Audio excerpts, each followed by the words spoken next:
as he stepped beyond their reach. Zhang was overcome with shock for a few seconds. He went back to the edge and looked down. "Mom! Dad!" There was no response. There was no chance of surviving the fall. He turned and ran towards the shops. People had heard the screams and hurried to see what was going on. Zhang's voice became panicked. "Help! Help! There's been an accident!" But he allowed himself an inward smile. He had waited almost a year for this moment. He had committed the perfect crime. Nothing could compare to the accident he had choreographed. 2. Summer had started, and Zhejiang University campus was practically empty. Professor Yan Liang, a PhD supervisor in the mathematics department, had just finished a meeting. It had dragged on so long that it was time for lunch. He invited 2 of his students, a man and a woman, to join him. The 3 left the campus. As they walked, Yan turned on his phone, which had been off during the meeting. He saw that he had 3 missed calls, all from Xu Jing, his niece, and a text message. "Uncle Yan, when you see this message, please call me back as soon as possible." He frowned. He did not know what it was about, but it was clearly urgent. Xu Jing's father, Yan's cousin, was a retired director of China Tobacco. Yan had not been that close to his niece during her childhood, but that changed when she was accepted at his university. They were on the same campus, so he made sure to look after her.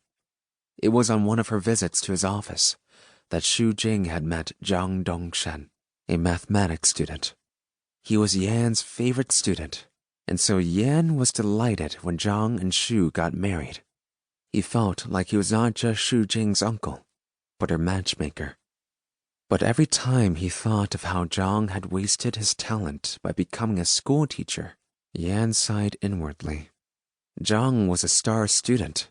He had a gift for mathematical reasoning, and Yan had expected him to do great things. Zhang had been given the opportunity to go straight into a PhD, and Yan had hoped to be his supervisor. But instead, Zhang had taken a job.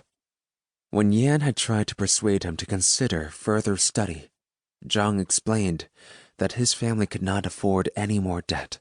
He needed to earn money as soon as possible to pay off his student loans and to be able to marry Xu Jing.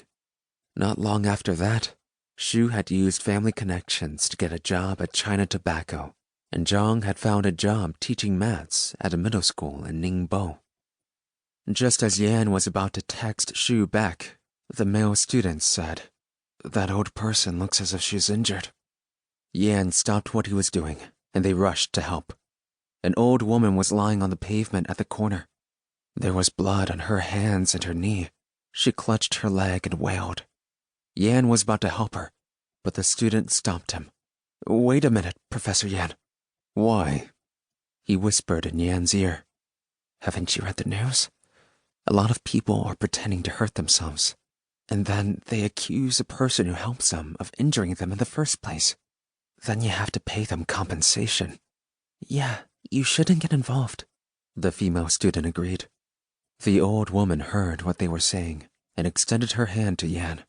"Please help me. Please, I fell down on my own." The students were still trying to keep Yan out of it. He was indecisive, as he remembered reports of those scams, and he thought his students had a point. At that moment, a burly man jumped off his electric bike and went to the aid of the old woman. "What are you doing standing there? If you hit her, you should be taking her to the hospital." The students instinctively distanced themselves from the woman, claiming they had not touched her. The burly man frowned. "Even if it wasn't your fault, you should still help her, shouldn't you?" "Why aren't you helping her then?" the male student shot back.